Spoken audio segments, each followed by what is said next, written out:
There you are. There I am. Yeah. You look very springy, Oh, yes, spring that's on colors. purpose. That's on purpose, right? That's beautiful. How's the weather doing up where you are? We are finally seeing signs of spring. We had snow here a week ago. Yeah. Maybe not even, right? But the mountain areas of Alberta got hit really hard, and Right. we didn't get hit as hard here, but it feels like spring, so that's good, right? Yeah. Yeah, been pretty similar to us. So we're kind of central Michigan, so we almost get the Canadian weather. Yes, The yes. I saw the trees in the last couple of days are just starting to bloom, so that's real I nice. did I did see yesterday. I went to a yoga class that didn't happen, but yay me, I got myself to it, right? Great. But I noticed where the yoga class was supposed to be that there was leaves budding out on the trees, right? That's great. That's Yeah. great.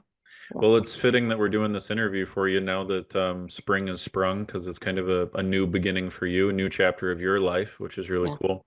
Yes. Firstly, I just want to say thanks because these, the reason why I do these is because many, many years ago, when I was in the throes of my anxiety and depression, it really was just a conversation with somebody who had created a recovery, and it was seeing somebody else who had really made that recovery happen that created that like glimpse of hope for me that made me realize like, wow, you know what? I think that maybe there's a way for me to do this.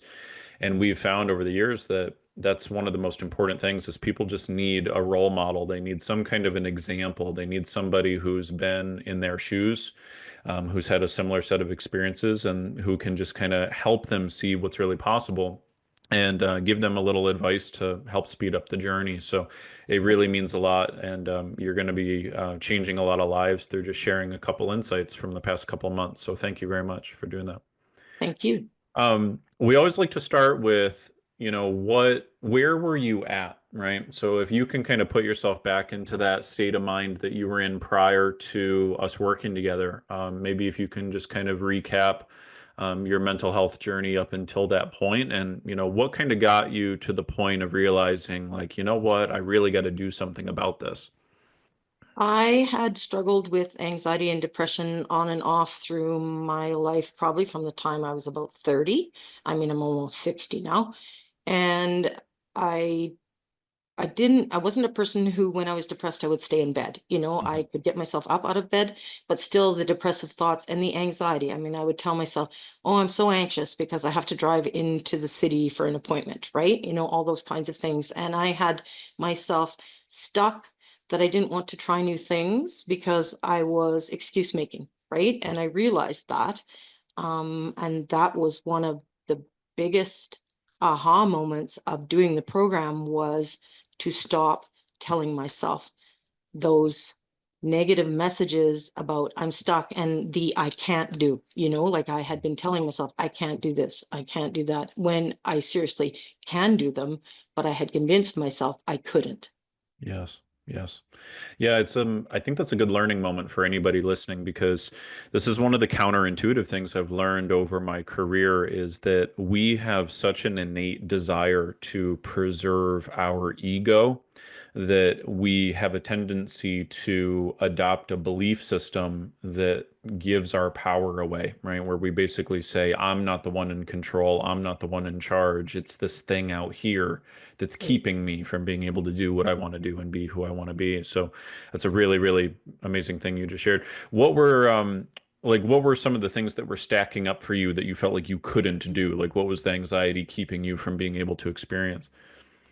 Well, I was doing some poor me stuff too, Mhm. poor me, I'm stuck at home, I can't do this, I can't do that. Um, and I would build the anxiety up before I needed to do almost anything, Sure. right? Sure. And tell myself, oh my gosh, I'm so anxious because this is happening. I'll give you an example. My mother and father-in-law and sister-in-law just came for Easter. Hmm. That is quite a combination, the three of them. If we had two of them, not three, different. But I could tell myself now, I don't need to buy into that. I don't need to buy into feeling the fire because I would pre-imagine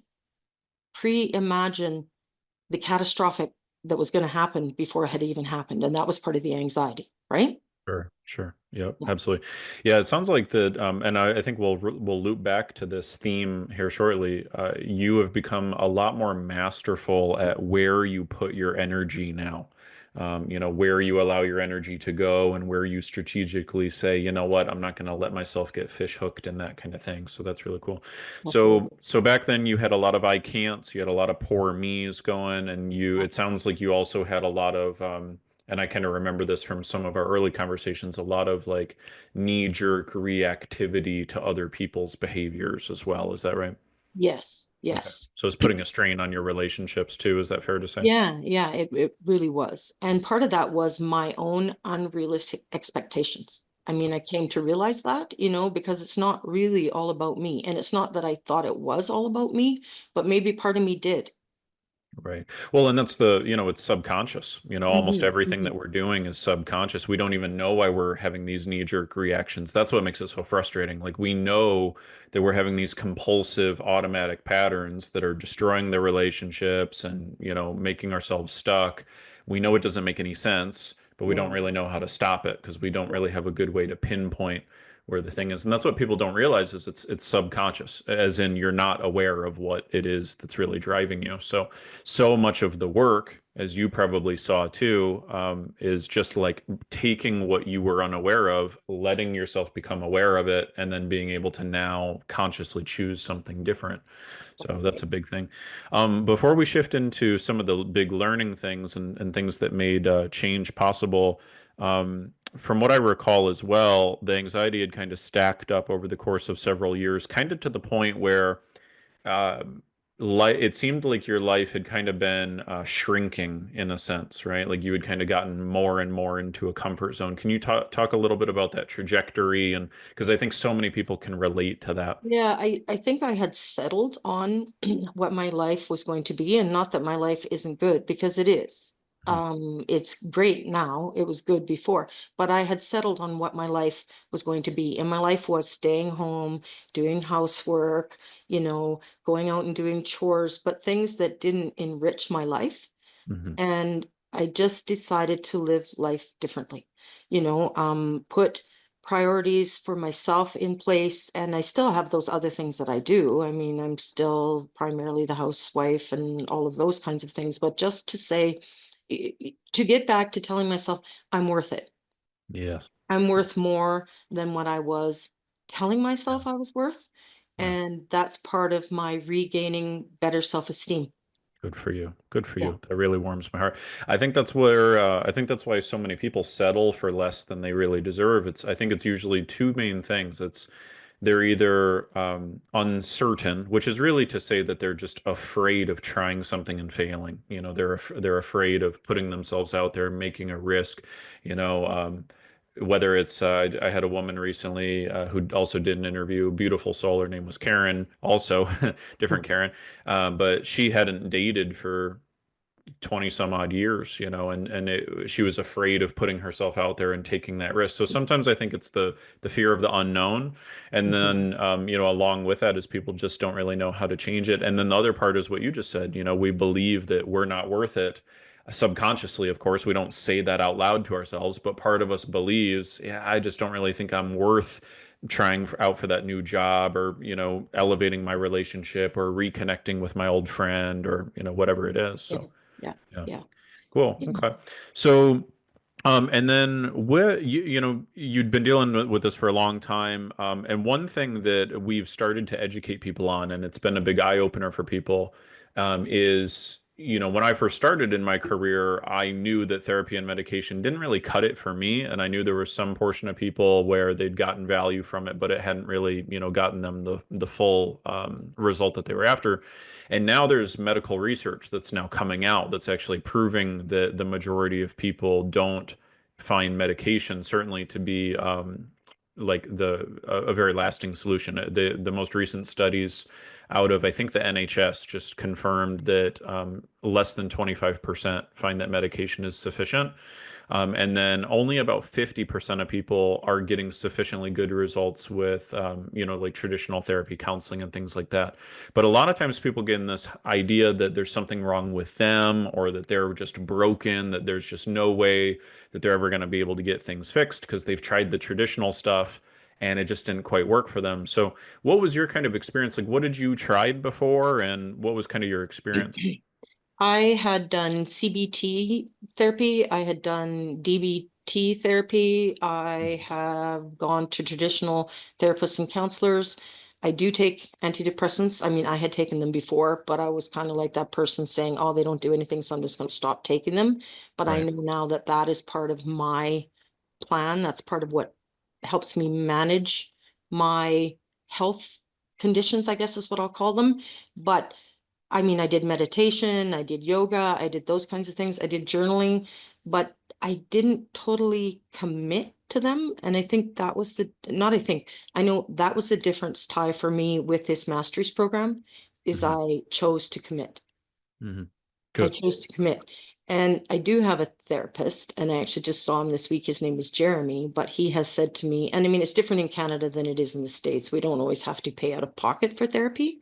Hmm. And this is I don't pay out of pocket. Alberta Healthcare pays for it. But he said to me too, there is something about the value of people committing with some type of financial commitment. And I do believe that too, because doing the program with you, it was like going back to school for me in a good way. Right. Yep. Yep. There is kind of an all-in sort of thing, and we always tell that to people right up front too, that allowing the client to not succeed is just not really an option. So we don't want to take on people unless they're on board with, the three Mhm. things required to succeed. And Yeah. you agreed to all of those, and that's really great. I think that on that, that's a really good opening for a learning moment for people because one of the things I saw you struggle with a little bit in the beginning, it's very normal for people, is when they come into this process, the mindset is usually, I need to wait until I feel totally certain and totally comfortable, and then I'm going to do the thing. And we see that that holds people up a lot. And what I think you really grasped pretty early on was that you'll never think your way into feeling certain and ready, right? Like the act of overthinking is the very thing that keeps you from feeling certain and ready. So the feeling of being certain and ready is what comes from the commitment of action and saying, okay, let's dive in, let's make it happen, let's do this thing. And it's silly that we get into that trap because there's so many areas of life where um, as soon as we start taking action, we start feeling very certain. Most things are like that, like going to the gym. You start exercising and then you go, oh, you know what? I can do this. I can make this happen. But when anxiety takes hold, this idea starts to emerge for people of, I gotta wait, I gotta wait, I gotta press pause. And that's how you end up turning your whole life into a waiting room because that moment of feeling totally ready is just never going to happen. But you grasped that and you really dove in head first and you said, all right, let's just take action, even if I feel uncertain. Can you talk about like what that first couple of weeks was like for you? What was kind of that like turning point moment where you're like, okay, a change needs to happen, and how did you kind of throw yourself into it? Yeah, I mean, I know I started just before Christmas, so I did take a bit of a break over the holidays. So the Yep. timing maybe of that wasn't 100% ideal because I didn't fully throw myself in until I got through the holidays. But then I told myself, okay, I've signed up, I've signed the contract.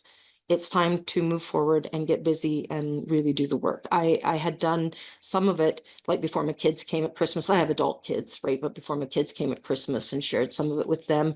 It was exciting though to share it with people who are in my life who really care Hmm. about me and that I really care about them, that I was doing this exciting thing, and also for them to feel the excitement for me. And I Yeah. cannot tell you how proud my family is of me, Yeah. right? I believe that. Yeah, I really do. I believe yeah, that. yeah. Yeah. Because now you're operating from a new emotional center of gravity. So now it's impacting them, right? It's spreading Mhm, out. The entire mhm. ecosystem is Yeah, affected by that. So yeah, that's a really yeah, beautiful thing. yeah. Let's talk through some of the, well, firstly, was it as difficult as you maybe thought in your head it was going to be? Like, what was the actual journey like? Did it seem simple? Did it seem challenging? There were times that it was challenging, Mhm. because it pushed me to answer some of the hard questions. Yes. And I remember there was times where I would say to you, Ty, I'm stuck, and you'd say, stop saying that, because if you tell yourself you're stuck, you're going to be stuck. And at those times when I was having the challenges, you would help me work through it. Mhm. And then it wasn't really that hard at all. I was overthinking it. I know that through the process, many times I was really overthinking it when if I stopped thinking so hard, Mhm. it wasn't really that challenging. Right.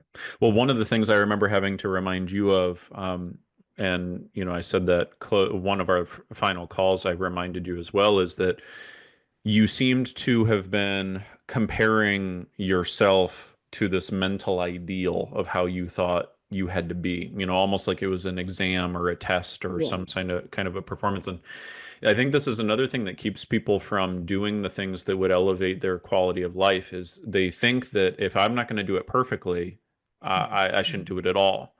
And, kind of what I shared with you as an analogy is it's more like physical exercise, right? It's like it would be silly to delay starting to work out until you know with absolute certainty what the perfect workout is and to know, that you're going to have perfect form every single time. It's just more important to get your body moving.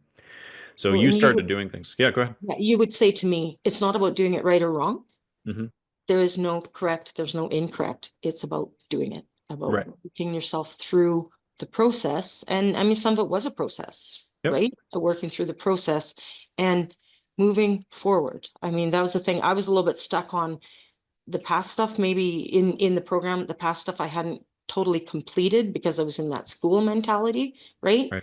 But I still can go back. I can look at it anytime I want to, work Yes. through it as I need to. And that's the beauty, I think, of the program is you have it forever. Yeah, absolutely.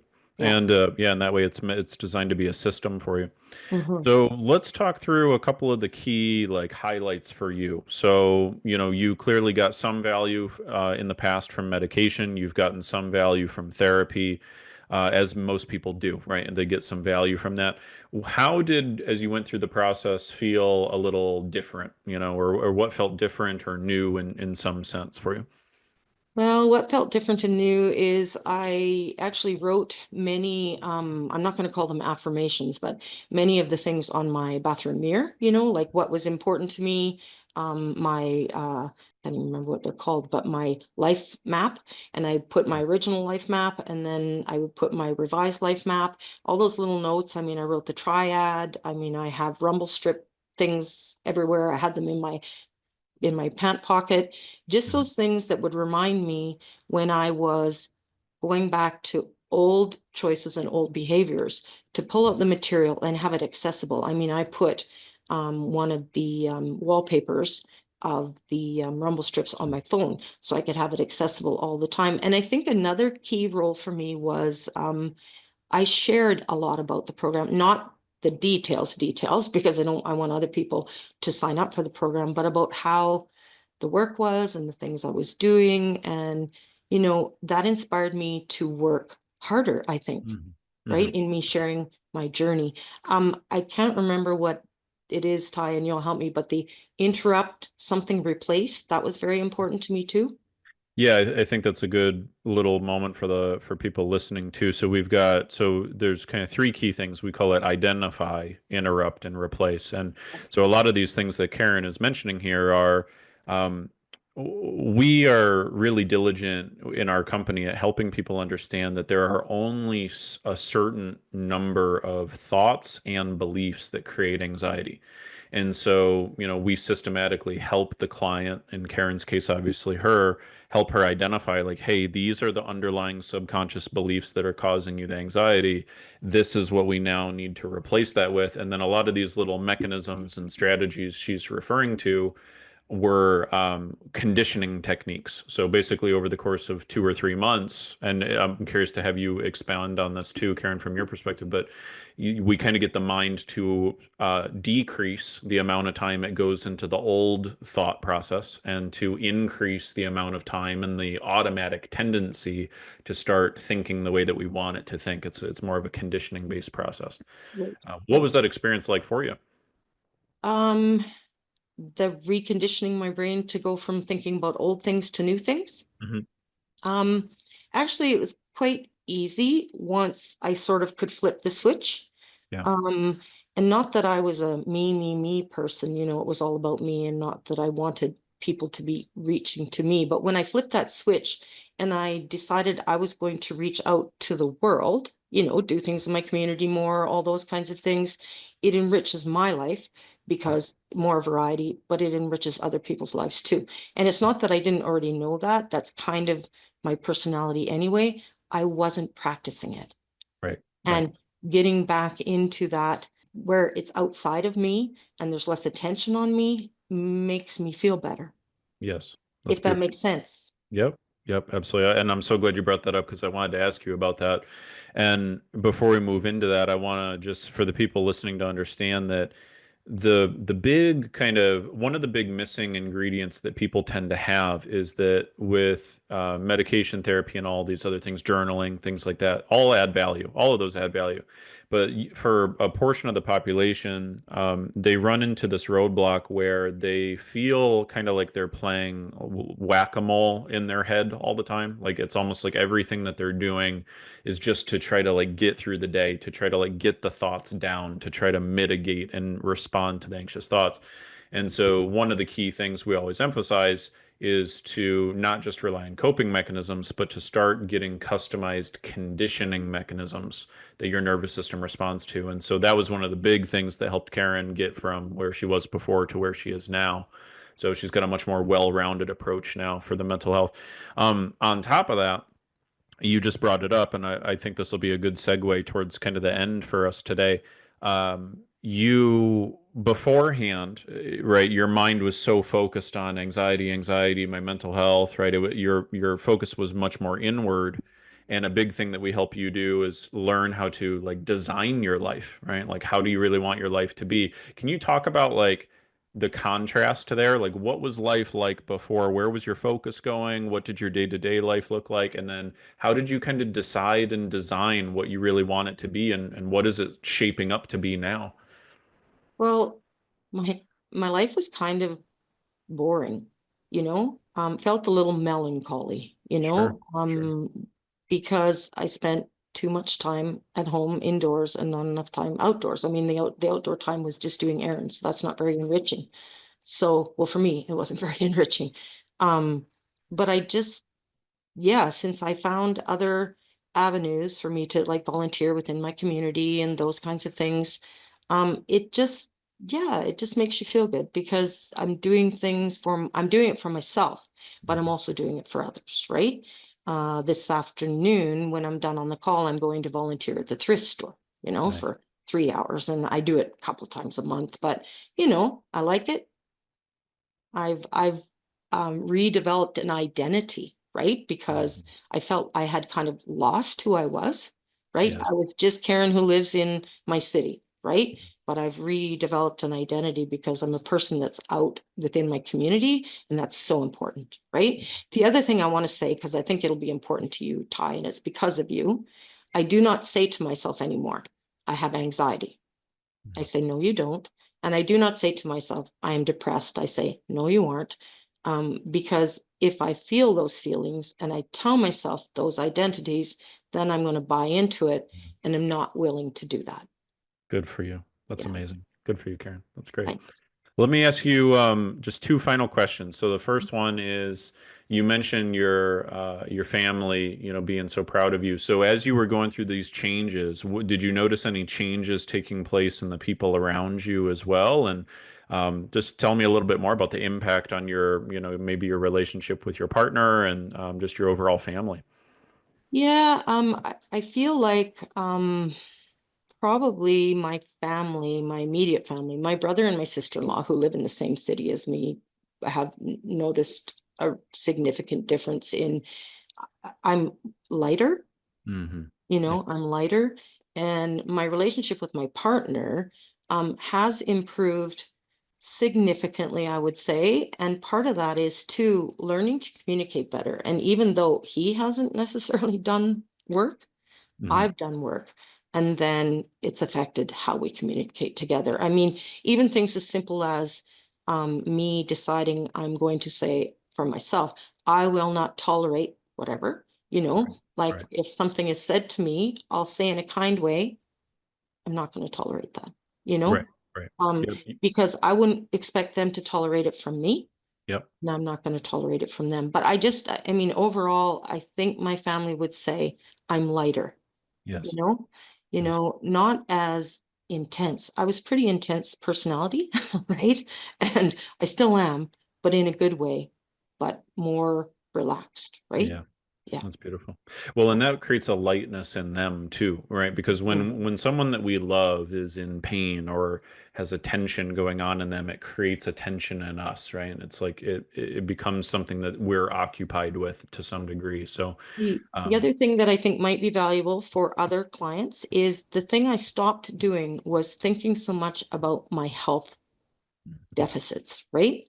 mm, I mm, mean, everyone has aches and pains, and everyone has headaches, and everyone has this, and everyone has that. And it's not like I was using my chronic health conditions as an excuse, but maybe sometimes I was. sure. Yeah. So I still need to take care of myself, but I've stopped doing that, or I try to stop doing that, right? I know you don't like the word try, but I'm using try, right? Well, I think what you mean is you're getting better at it. You're That's right. That's actively right. That's improving right. it, right? That's right. Which Yeah. is different than trying. Uh-huh. You are doing it. It's Uh-huh. but there is Yeah. that period where it's becoming more automatic. So Yeah. that's beautiful. That's great.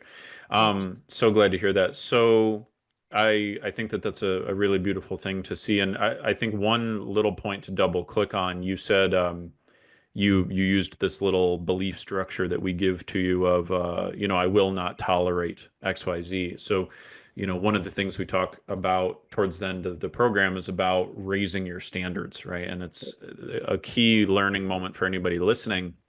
And this, no one else teaches this, no one else talks about this because sometimes it's not very comfortable to hear, but it's the thing that really helps people feel in charge of their life. And that is, I'll tell people, you don't get the mental health that you want, you get the mental health that you tolerate. And the same thing goes in life too. We don't get in life what we want, we get in life what we tolerate. So very often what's happened for people is they slowly have tolerated more and more and more. Their standards for themselves and their life and their quality of life has just gone down and down and down. And they don't realize that the reason why things are staying the same way is just because we're tolerating them staying the same way. So that little phrase of I will not tolerate is a really powerful thing. And me looking back on what started my recovery, some version of that phrase was what really kick-started my recovery because there was a part in me that said, I am not going to live the rest of my life anxious and depressed. I'm just not going to do it. I'm going to figure out a way to get this done. And I think that that belief system is one of the key things that starts that recovery process. And I wanted the reason I slash we, my husband and I decided together because there was the financial commitment. The reason I decided to take the leap was I wanted a better life. Yeah. I Yeah. And wanted a you weren't better willing life. to tolerate the old one. That's right. That's That's right. right. I wanted a better life. Yeah. Everyone wants a better life, but most of us just tolerate the one we have. Yeah. And that's the Yeah. big difference. And you deserve a huge amount of credit for that. Thanks. So let's wrap up with this here for you, Karen. If you think back to where you were at before, like when you were in that state of mind, maybe a part of you felt, I think you even said it in your own words, like, oh, this is just my life, right? If you think back to where you were at then, speaking to yourself then, what would you say, knowing what you know now? Like, what would you want that Karen to hear? The old Karen? Hmm. Uh-huh. I would say you're worth it. You're loved. You're giving. Um, I don't know. One of the big ones for me was I have it written on my mirror is how can I grow today? Right? Because that Karen, she was stuck.